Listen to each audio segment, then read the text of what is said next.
Content marketing. Yes, content is still king. Content is crucial for multiple reasons.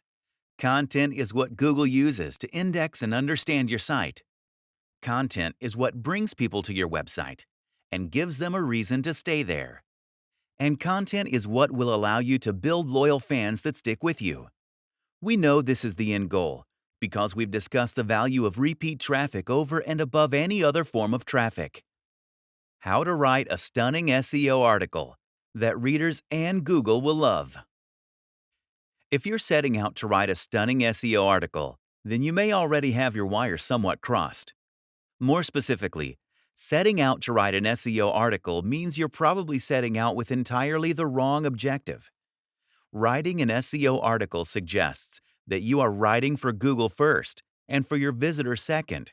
It probably means you're going to try and lace your article with key phrases and that you're going to come up with a clickbait title for Facebook. But if you read Google's guidelines carefully and paid attention over the last few chapters, that's exactly what you're not meant to do.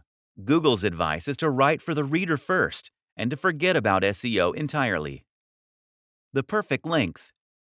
One thing that will help you to write the perfect SEO article is to make sure your article is the right length. Ideally, it should be about 1,400 to 1,800 words. This is what a lot of research shows to be Google's preferred length, and it's long enough that you can deliver some real high-quality content to your reader. How to use keywords. What's more is that an 1,800-word article will allow you to include your key phrases a few times without it looking obvious.